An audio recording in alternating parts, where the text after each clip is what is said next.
Greetings! Welcome to the forest this morning. It is the Game Faerie, and I hope you're in the mood for some court action because we have Phoenix Wright, Ace Attorney trilogy on our hands. It is currently on Microsoft Game Pass, so I'm gonna go ahead and get started with a new game. Playing the game. Episode 1, the first Turnabout. And the dialogue in this goes by pretty quickly, so I'm going to try to keep up the best I can with describing what's on screen while also saying the dialogue. So let's give it a go. And we see blood dripping. Don't know what it's coming from. Gasp! Gasp! Oh, the blood's dripping from a statue being held by someone.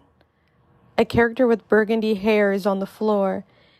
Dang it, why me? She was face down. I can't get caught, not like this. And there's a character in a purple suit standing above them.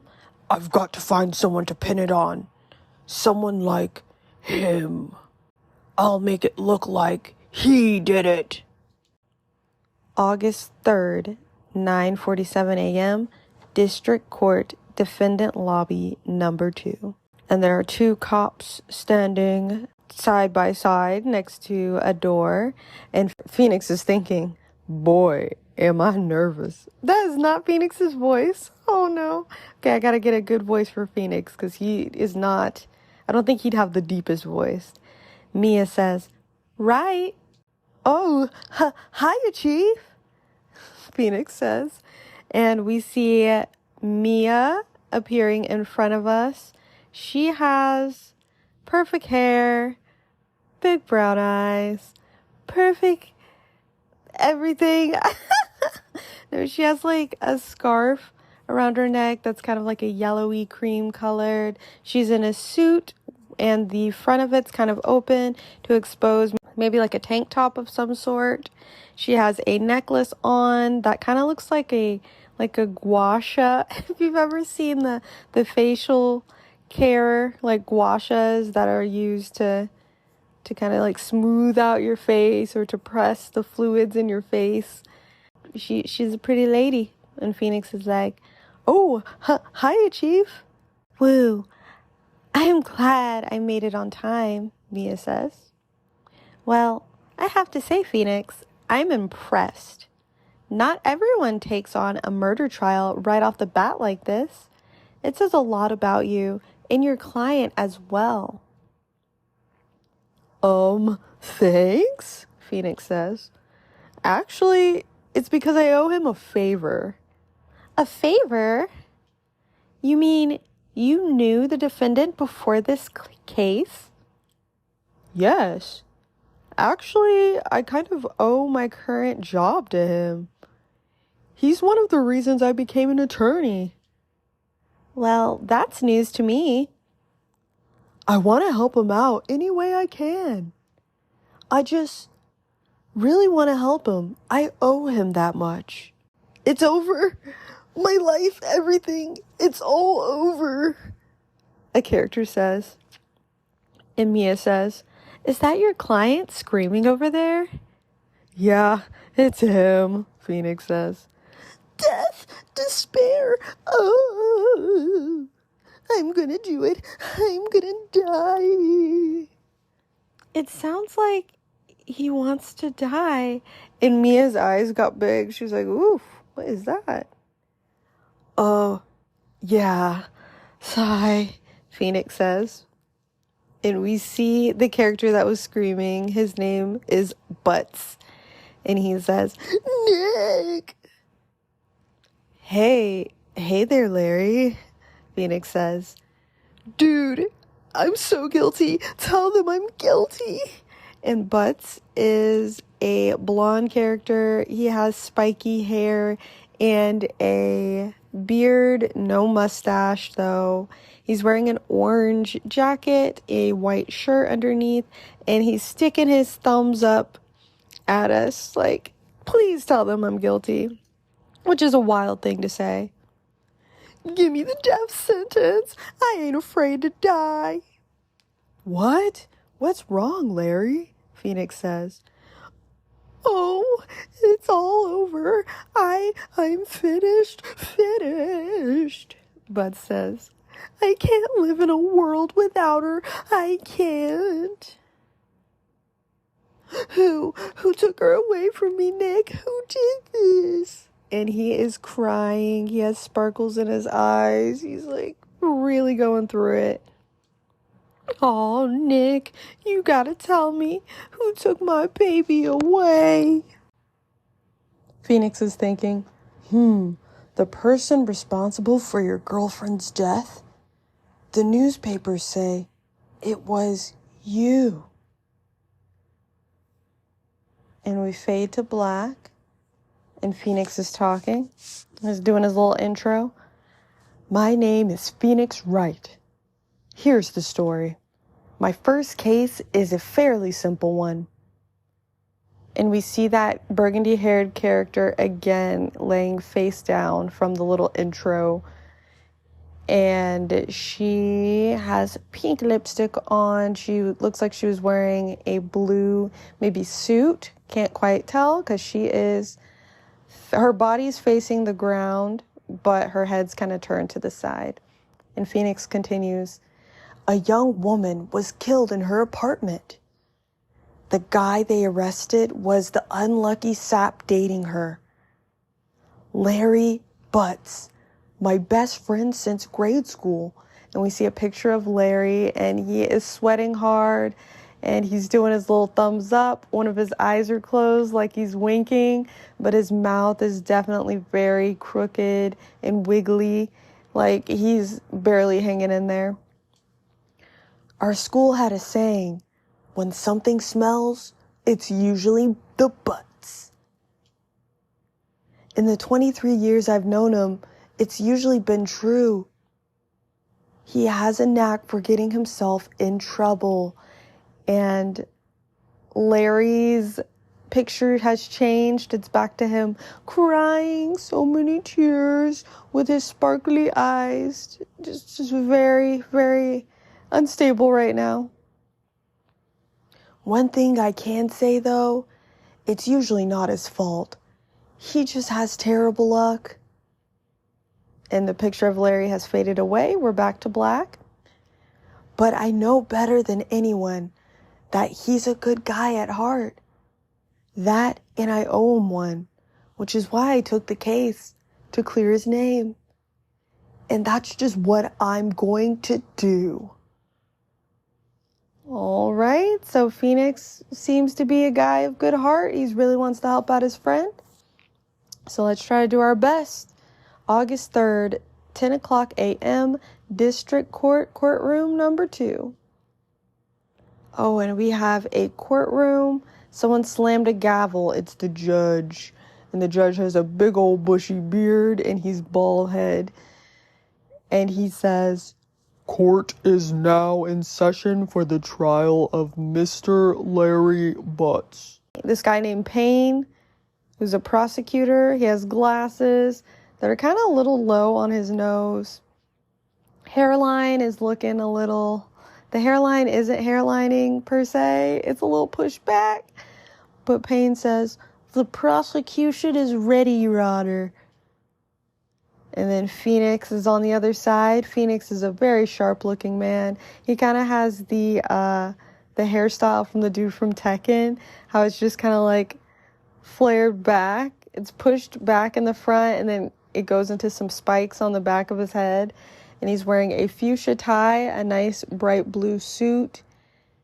And he has very, strong features. Phoenix says, the defense is ready, Your Honor. The judge says. Mr. Wright, this is your first trial, is it not?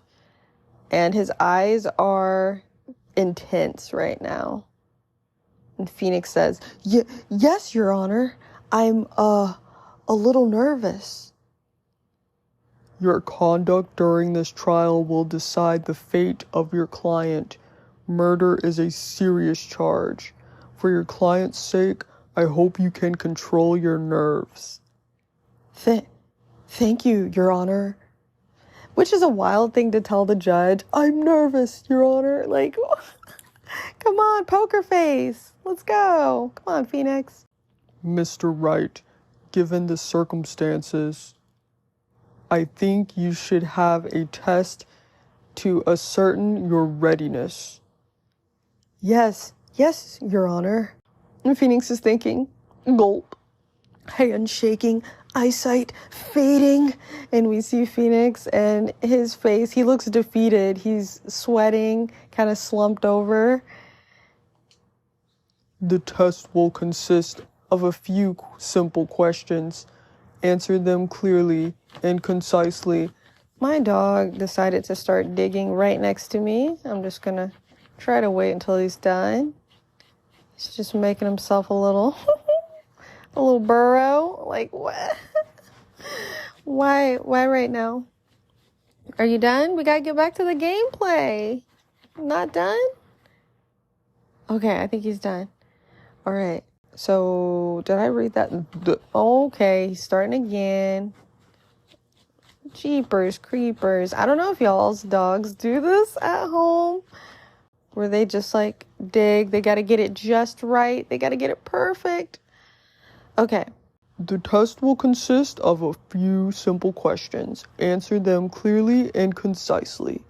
Please state the name of the defendant in this case. We have options. Phoenix Wright, Larry Butts, Mia Faye. The defendant is Mr. Larry Butts. The defendant? Well, that's Larry Butts, Your Honor, Phoenix says. Correct. Just keep your wits about you and you'll do fine. Next question. This is a murder trial. Tell me the victim's name. Whew, I know this one. Glad I read the case report cover to cover so many times. Oh, right. Wait. Oh my gosh, my dog's now squeaking squeaker toys. All right, listen, buddy. You gotta go. Okay, brief intermission. Okay, I'm back. I had to play with the babes. Had to play with the baby. But, okay, so Phoenix is thinking, wait, uh-oh. And he's like shocked that he forgot. No way, I forgot. I'm drawing a total blank here. And Mia looks over at him and she looks super intense. She's like, Phoenix, are you absolutely sure you're up to this? You don't even know the victim's name?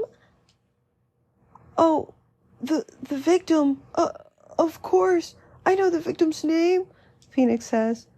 I, just forgot temporarily.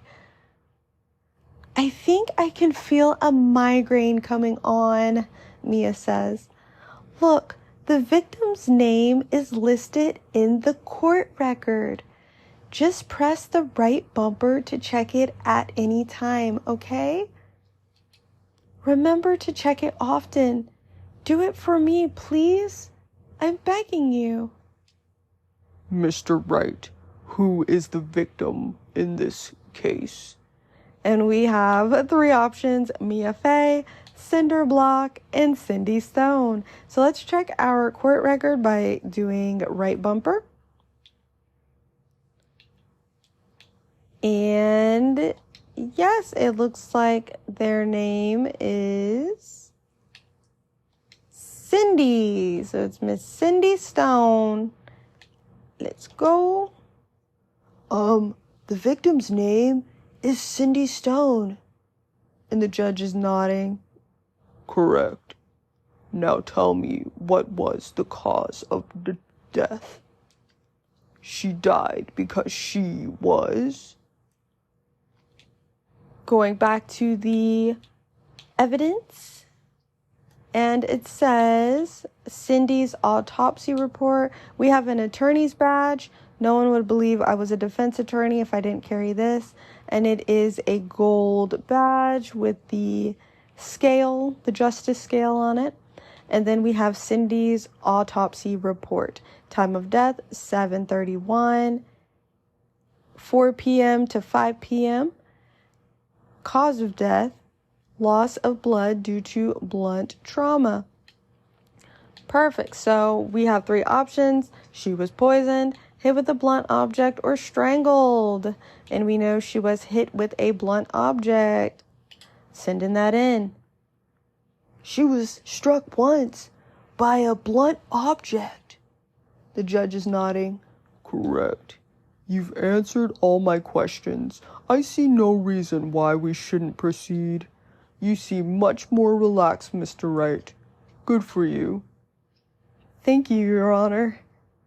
And he's thinking, because I don't feel relaxed, that's for sure. Well then. First, a question for the prosecution. Mr. Payne? Yes, Your Honor?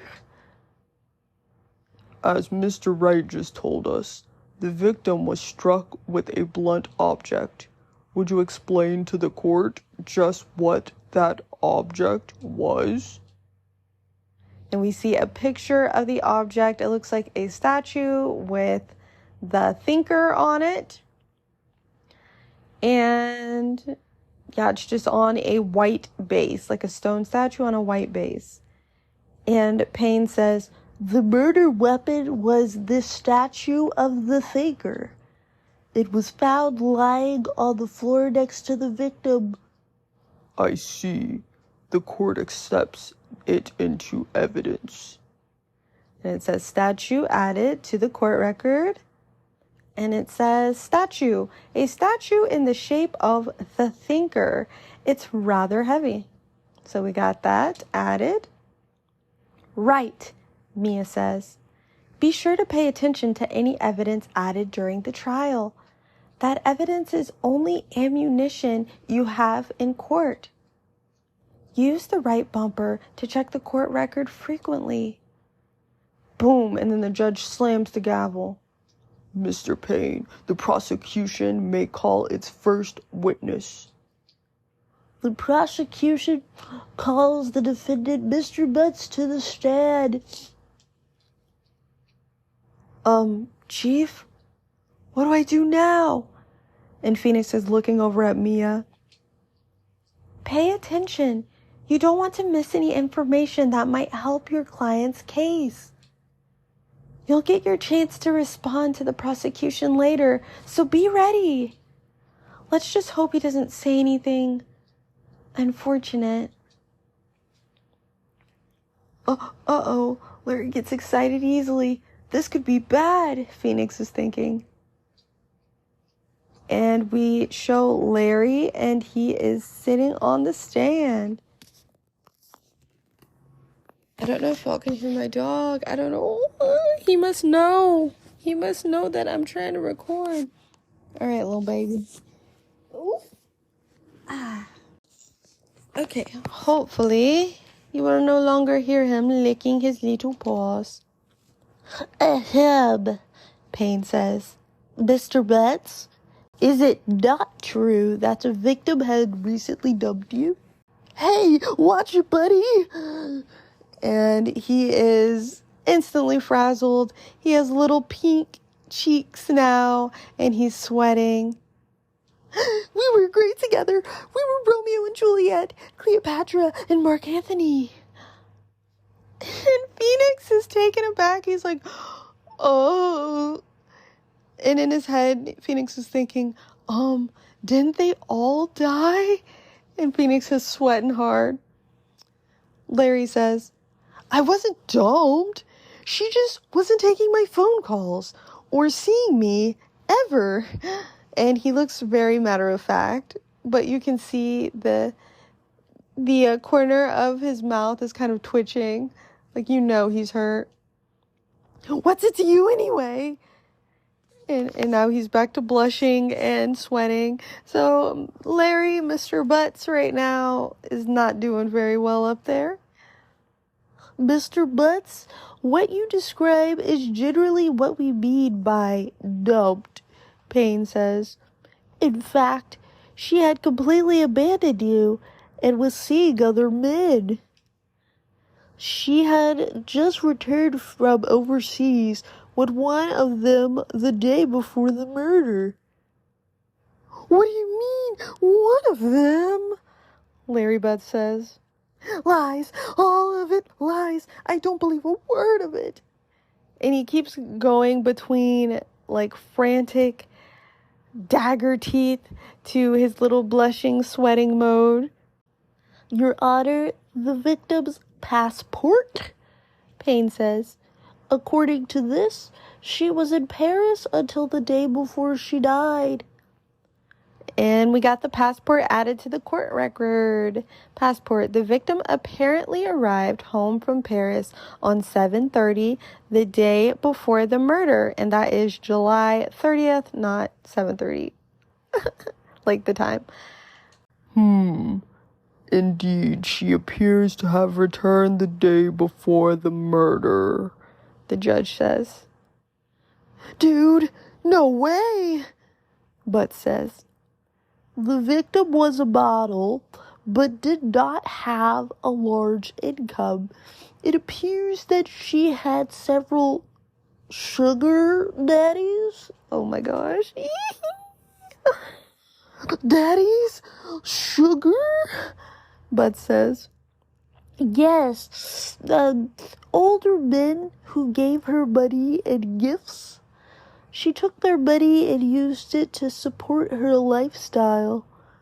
Dude, Bud says. We can clearly see what kind of woman this Miss Stone was. Tell me, Mr. Butts, what do you think of her now? Right. I don't think you want him to answer that question, Mia says.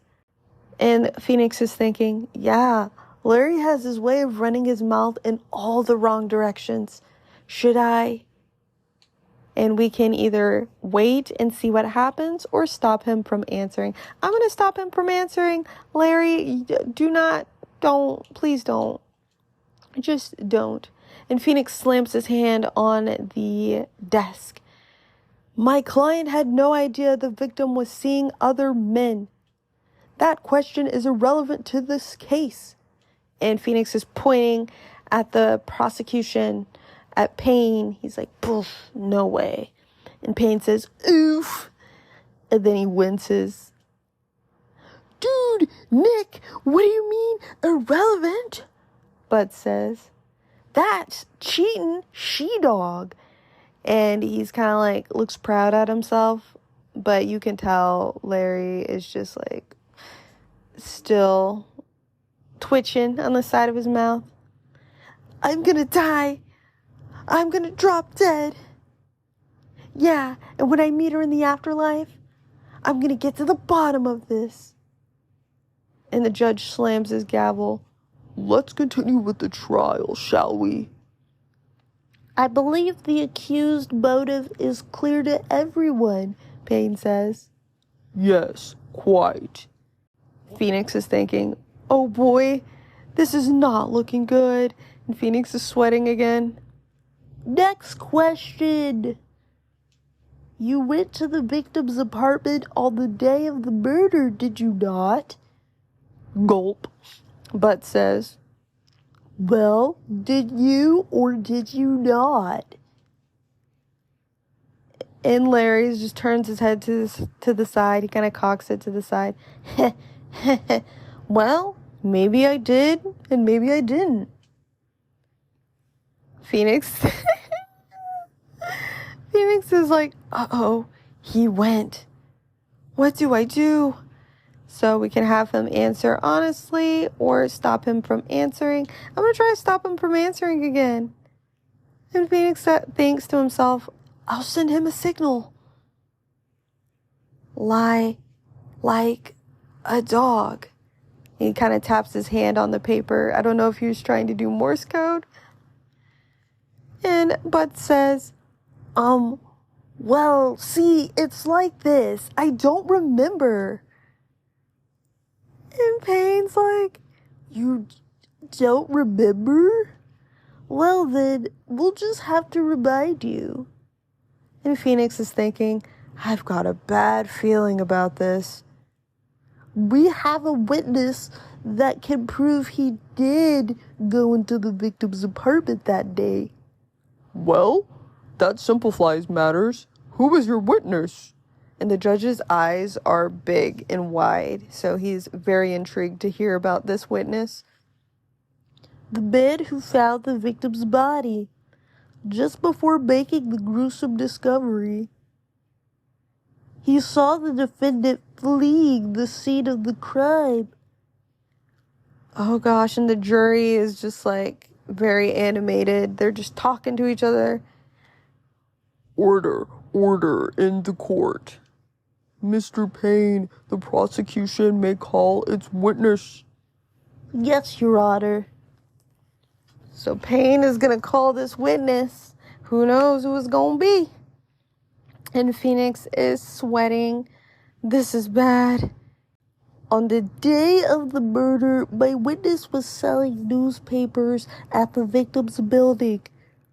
Please bring Mr. Frank Sawit to the stand.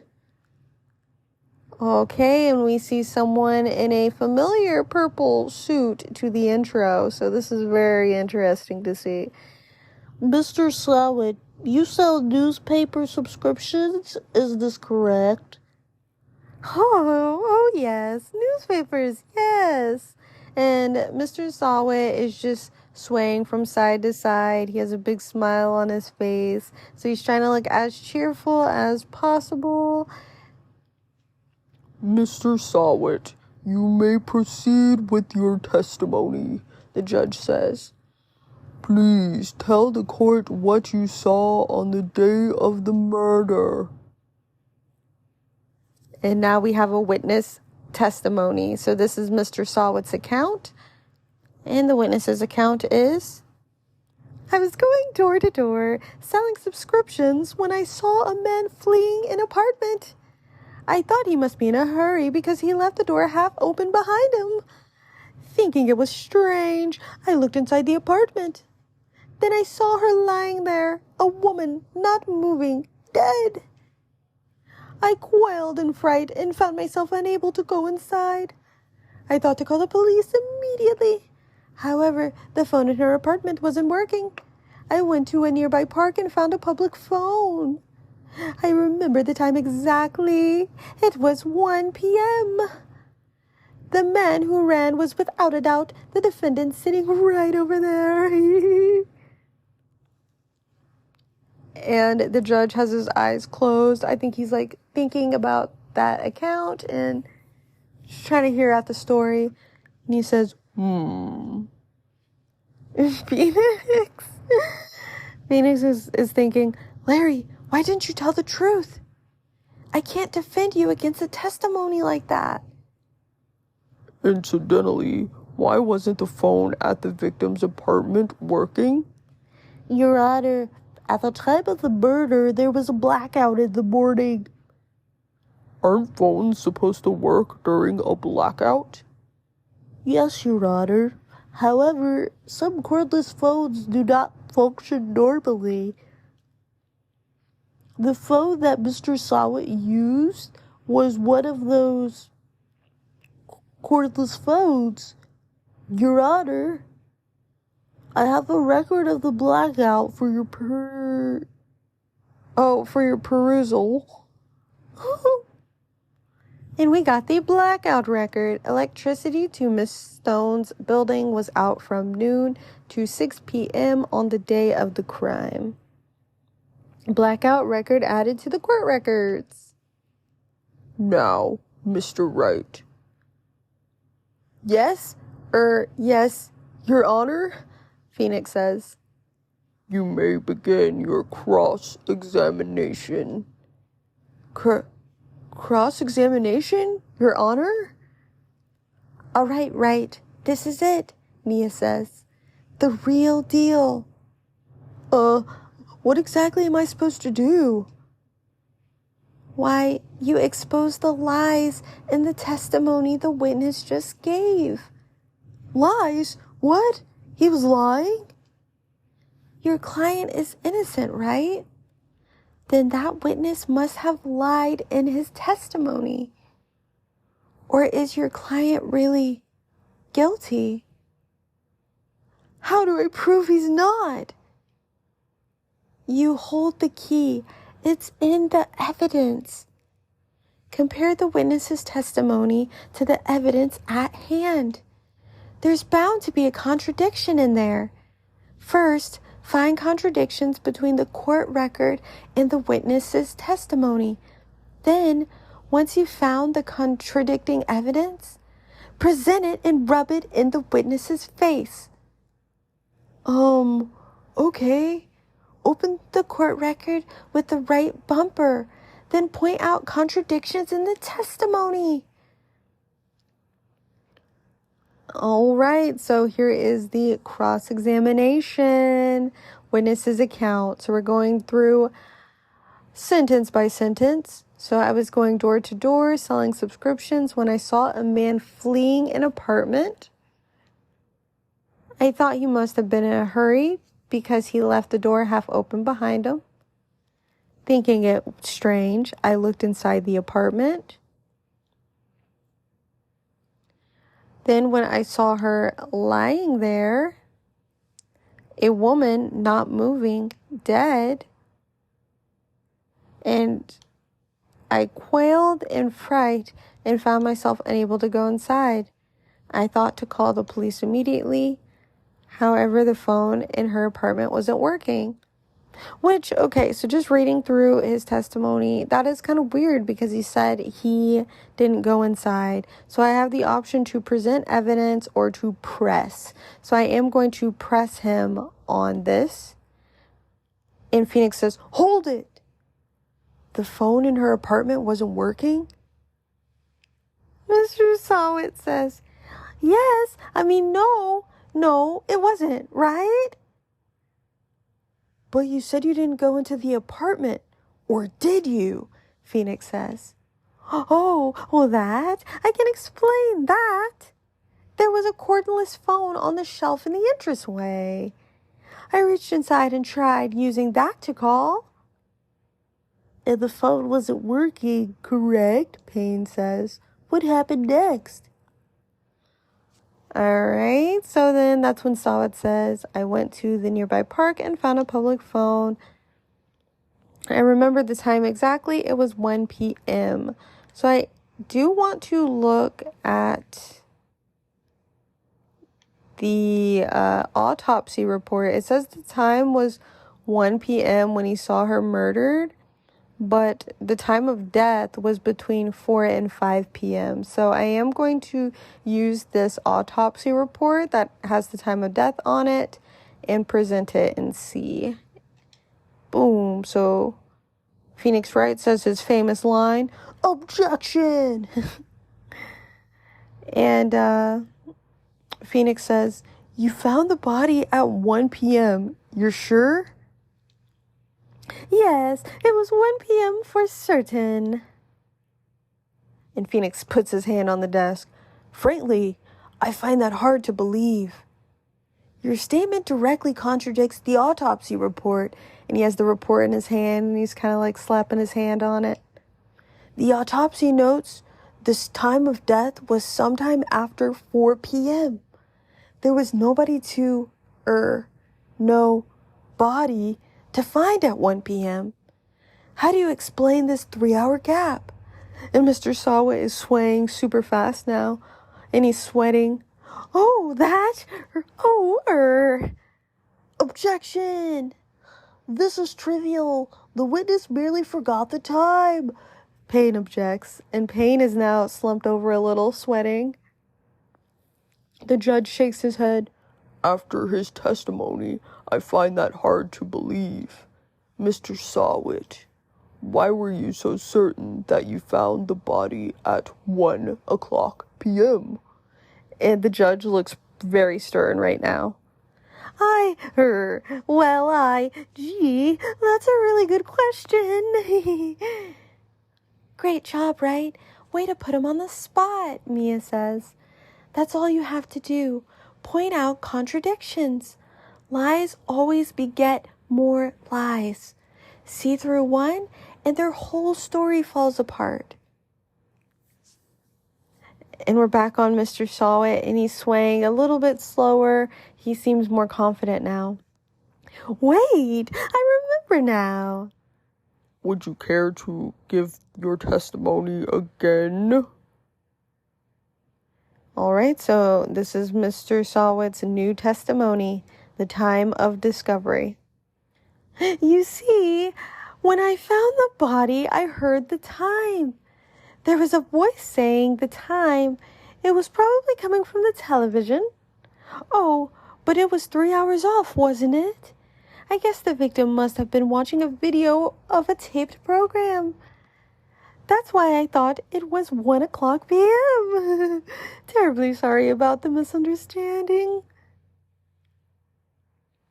And the judge's eyes are closed. He's just reflecting on that. I see. You heard a voice saying the time on a tape program. Mr. Wright, you may cross-examine the witness. Right. You know what to do, Mia says. I've got this one, Phoenix says.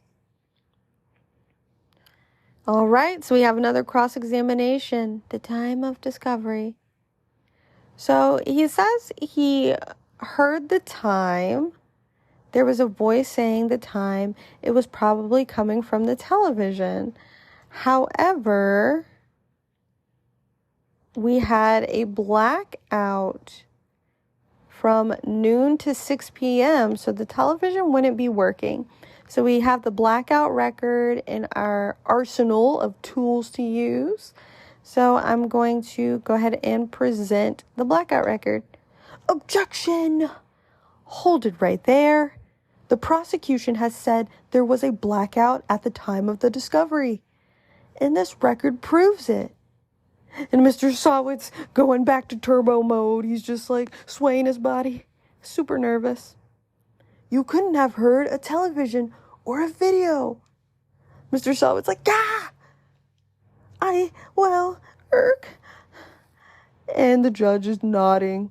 The defense has a point. Do you have an explanation for this, Mr. Sawit? No, I find it quite puzzling myself. Quite. Wait, I remember now.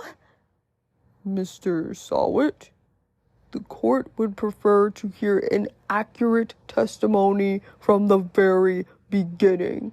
And I think the judge is sick of his BS right now. These constant corrections are harming your credibility. Absolutely, Judge. I feel the same. This Sawit character is not great. And you seem rather distraught. Oh, Sawit's like, my apologies, Your Honor. It must have been the shock of finding the body. Well, very well, Mr. Sawit. Let's hear your testimony once more, please. And Mr. Sawit is still going turbo. He's swaying so fast, he's going to take off. The hearing time. Actually, I didn't hear the time, I saw it. There was a table clock in the apartment, wasn't there? Yeah, the murder weapon. The killer used it to hit the victim. That must have been what I saw. You saw a clock? I guess that would explain it. The defense may cross-examine the witness. Gladly, Phoenix says. Hearing the time. So, actually, I didn't hear the time. I saw it. There was a table clock in the apartment, wasn't there? Yeah, the murder weapon the killer used to hit the victim. So it says the murder weapon was a statue in the shape of the thinker. It's rather heavy. So I'm going to present this. It doesn't appear to be a clock, but a statue. So I'm going to present it. And Phoenix says, objection! Wait a moment. The murder weapon wasn't a clock. It was the statue. Now, how is this supposed to be a clock? Wah! You and your objections and your evidence. Just who do you think you are? Sawit says. And he is clenched fist, eyes wide. So his happy demeanor, his swaying has stopped. He's like, I'm done with you. And Phoenix says, just answer the question, Mr. Sawit. Hey, I saw it there, okay? That's a clock. Your Honor, if I may, Payne says.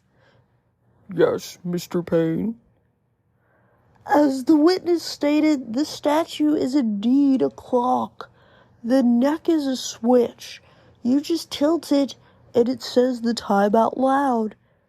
As it doesn't look like a clock, I submitted it as a statue. My apologies. I see. So the murder weapon was a table clock after all. Well, Mr. Wright, it appears that the witness's testimony was correct. This is a clock. Do you have any problems with his testimony now? And I'm going to say yeah, because that didn't sound right. Your Honor, there's a gaping hole in the witness's testimony. Okay.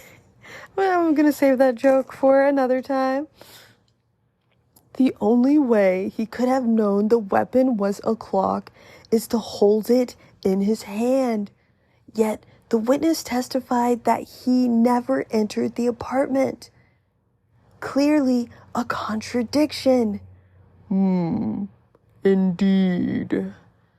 The witness knew it was a clock because he either knew the victim or went into the apartment. Are our two options. I'm going to say he went into the apartment. You're lying. You were inside the apartment on the day of the murder. And Mr. Sawit screams, Oh yeah? Prove it. Prove I went in there. Phoenix slams his hand on the table. I'll do better than that. I can prove you were the one who killed her. Whoa, Phoenix. This is going in deep. You struck her with the clock, and the shock of the blow triggered the clock's voice. And now we see Phoenix, and he looks super intense. The background's blue. He's going to go Super Saiyan. That was the sound you heard.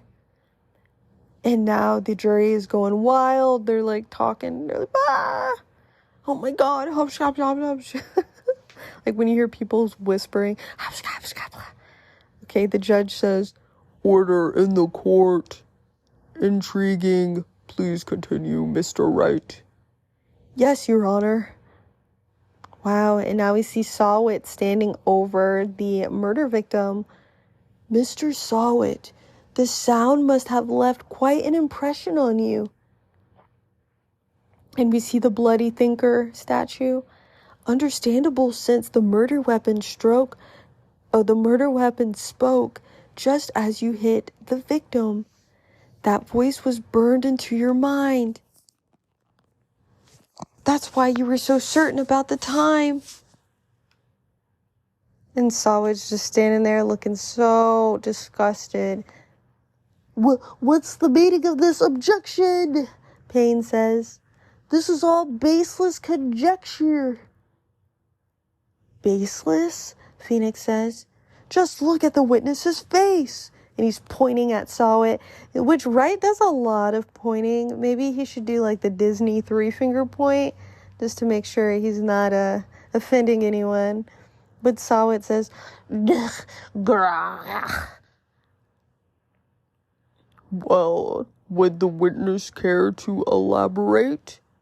Did you strike the victim with the clock?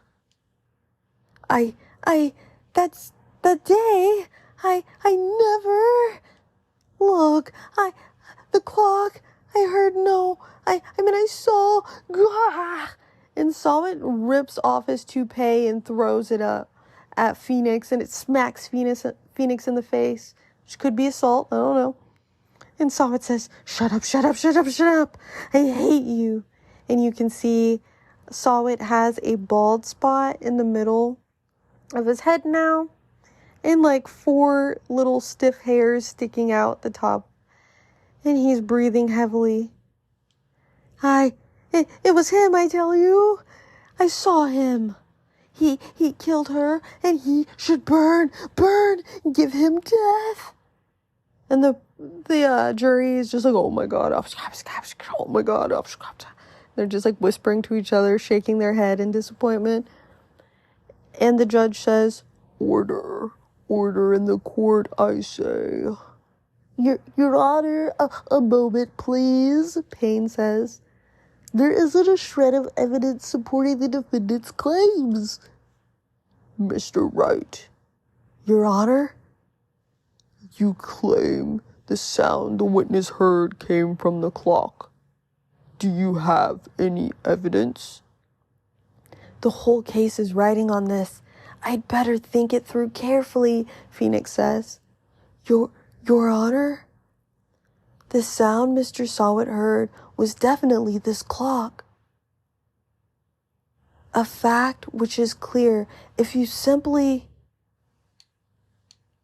And we can pick examine the clock's batteries, ask the neighbors, or try sounding the clock. So let's try sounding the clock. Let's sound the clock now, here in this court, Phoenix says. Your Honor, may I have the clock? I ask the court to listen very carefully. Alarm clock. Beep.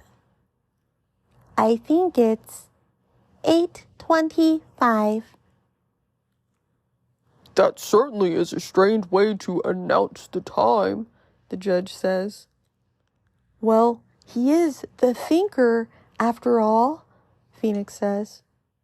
So, we've heard the clock. What are your conclusions, Mr. Wright? Mr. Payne, can you tell me what time it is now? It's 11:25. Ack! As you can see, this clock is exactly 3 hours slow, Phoenix says.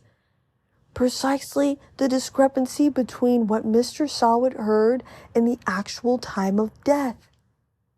So, Mr. Sawit, try to talk your way out of this one. And Mr. Sawit is kind of sitting back now.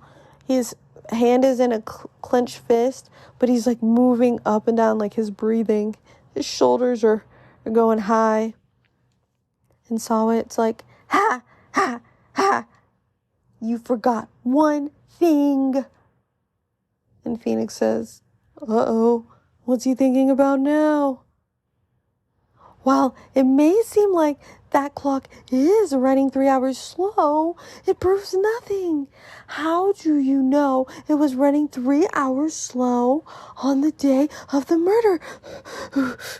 If you can't prove that, you don't have a case. And Phoenix is like thinking to himself, he's right. How am I going to prove that? Damn it. I was so close. Mr. Wright, it seems you lack the critical evidence to support your claim.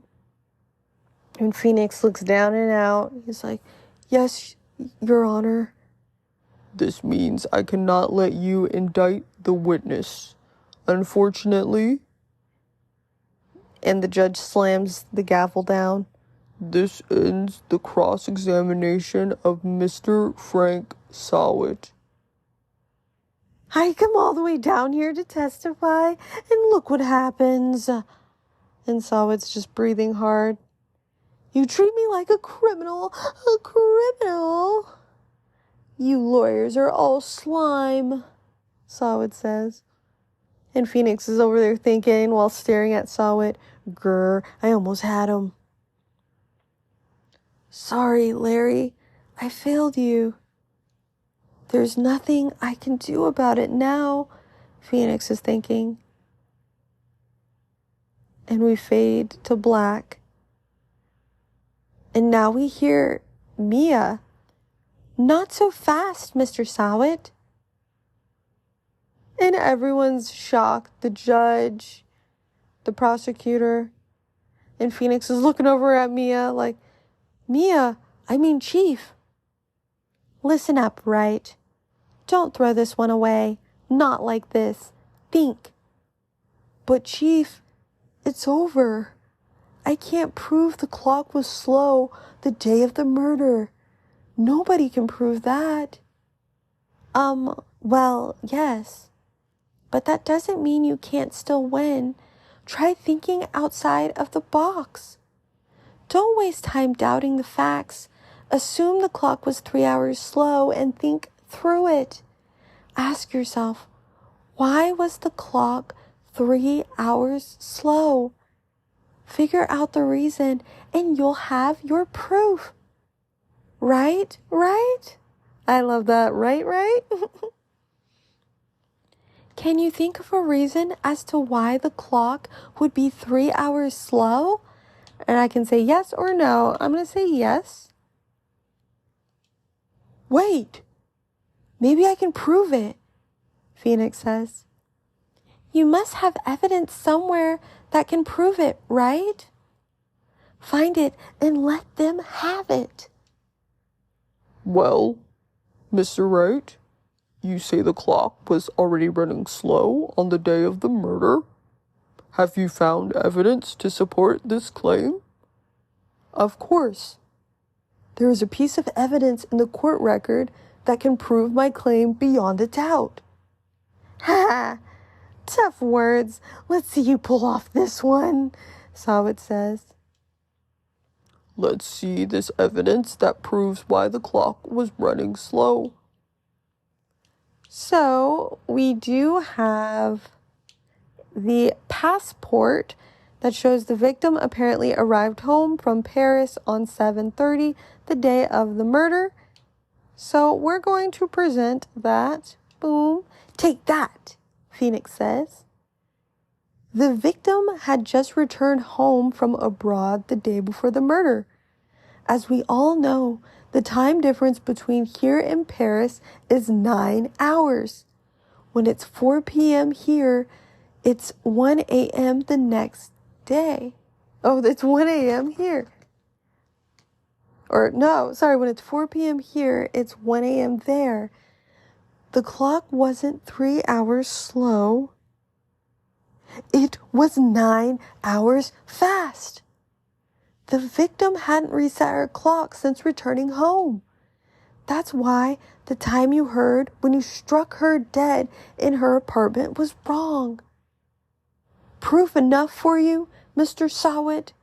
Or should I say, Mr. Did It? Ooh, burn. And Sowett's like, oh, and he's foaming at the mouth and he passes out. The jury's going insane. Order, I say, as the judge slams the gavel. Well, this case has certainly turned out differently than we all expected. Mr. Payne, your witness? He was arrested and has been taken away, Your Honor. Very well, Mr. Wright. Yes, Your Honor. I have to say, I'm impressed. I don't think I've ever seen someone complete a defense so quickly and find the true culprit at the same time. Thank you, Your Honor. At this point, this is only a formality, but this court finds the defendant, Mr. Larry Butts, not guilty. Heck yeah! Woohoo! We got our friend off of the case. Good job.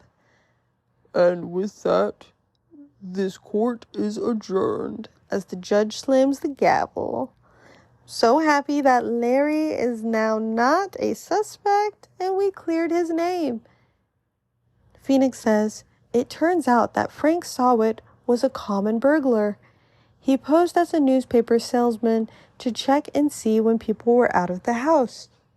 That day, and we see Sawit looking at Larry as he's walking out of the murder victim's apartment. I can't remember her name. Oh, Cindy. As he's walking away from Cindy's apartment. When Larry went to her apartment, the victim wasn't home. After he left, Mr. Sawit let himself in to do his dirty work. And we see Mr. Sawit in the apartment and Cindy opening her apartment door, going, "Hey!" While he was searching her place, the victim returned. Flustered, Mr. Sawit grabbed the nearest blunt object he could find.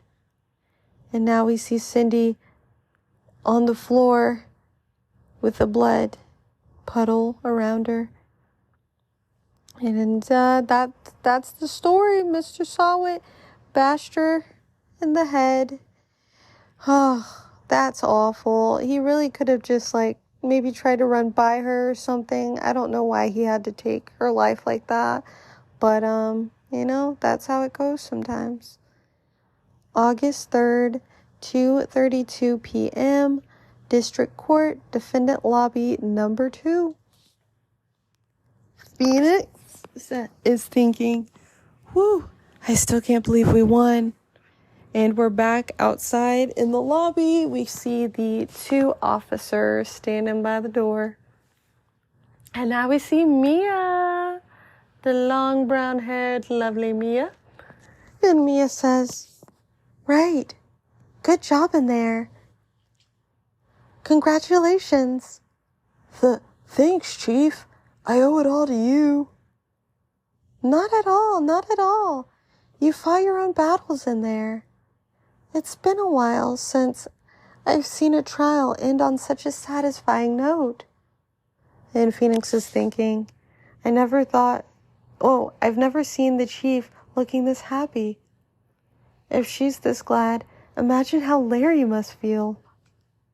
And now we see Larry still crying, but he's probably just overwhelmed with emotion. And Butts says, "My life is over." "Larry, you're supposed to be happy. What's wrong now?" "Oh, Nick. Don't worry about me. I'll be dead and gone soon." "Good. Wait, no? I mean, bad, Phoenix says. "Larry, you're innocent. The case is closed." And Larry's crying again. But my Cindy Wendy's gone, man. Gone forever." And, Phoenix is thinking, Larry, she was nah, never mind. Whatever Phoenix was gonna say, keep it to yourself, Phoenix, you douchebag. And Mia says, "Congratulations, Harry." And Larry says, "Harry?" "Yes, you. I can practically see the headlines now. Harry Butts, innocent," Mia says. Heh. Thanks. I really owe you one. I won't forget this ever. Let's celebrate. Dinner, movie, my treat," Larry says, and his thumbs up. And Mia's like, oh no, I couldn't. And Phoenix is thinking, hey, I was the one who got you off the hook. So Larry sees Mia and he is just like, I don't care if you call me Harry Butts. Listen, you are a beautiful lady and I want to take you out. So apparently Larry moves on quick. "Oh, hey.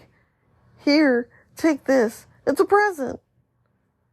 "A present for me?" Mia says. "Wait, wasn't this the evidence that..." And Larry cuts her off. "Actually, I made this clock for her. I made one for her and one for me." Really? You made this? Well, thank you. I'll keep it as a memento." "Yo, Nick." Can you believe it?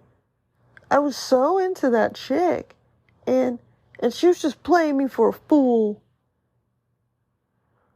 Don't that make you want to just cry? Sob. Larry, Phoenix says. And Mia asks, are you so sure? Squeeze me? I think she thought quite a lot of you in her own way. Nah, you don't gotta sympathize with me. It's okay. Oh, I'm not sympathizing, really. Isn't that right? Don't you have something to show your friend? Something that proves how she felt about him? Huh? Oh, yeah, right, Phoenix says. And Phoenix is thinking, what the heck is she talking about? So I'm going to show the statue. And Phoenix says, take that. Check this out, Larry. Proof positive you weren't just some chump to her. Huh? What about that clock? Larry is just straight-faced staring at you. This is the clock you made for her, Larry. And she took it with her when she traveled. Whatever. She probably just needed a clock, that's all. And Larry is just opening his mouth. He's blushing. And Phoenix says, you think so? It's a pretty heavy clock to take traveling. Well, make of it what you will. And Larry is straight-faced again. Hey, Nick, I'm glad I asked you to be my lawyer, as he gives him a thumbs up. Really, I am, thanks. And he's crying again. And Phoenix says, hope that made him feel a little better. Right? I hope you see the importance of evidence now. Also, hopefully you realize things change depending on how you look at them. People too. We never really know if our clients are guilty or innocent. All we can do is believe in them. And in order to believe in them, you have to believe in yourself. Right? Listen, learn, grow strong. Never let go of what you believe in. Never. Well, I think our work here is done. Shall we be off? Yeah, I guess so. Say, how about dinner? On me? We'll drink a toast to innocent butts. Yeah, Wright says. Oh, speaking of Harry, you were saying part of why you became a lawyer was because of him. Yeah, part, at least, Phoenix says. You'll have to tell me more about it sometime. Maybe over drinks? And so, my first trial came to a close. Larry slapped me on the back and said, gee, Nick, it's good to have friends. But I'm pretty sure he's not going to pay us, unless you count the clock he gave Mia. I didn't know it then, but that clock was soon going to be at the center of another incident. And my promise to tell the chief about me and Larry would be one promise that I wouldn't be able to keep. Ooh, the end. That gave me chills at the end. So that was Phoenix Wright, Ace Attorney, episode 1. That was a lot of fun to read through. I hope it was a lot of fun to listen to. Sometimes you're just in the mood for a little courtroom drama, so I hope that scratched your itch, even though I do hate that saying. I hope that was satisfactory. And if you liked this episode, follow so you can get notified when I post more episodes. If you're wanting something else to listen to, I recommend Coffee Talk episode 2. I uploaded a part a couple episodes ago. I had a lot of fun doing that one as well. So, if you have time, go find it, give it a listen, have some fun. And otherwise, I hope you're having a good day. I will be talking to y'all later. See ya!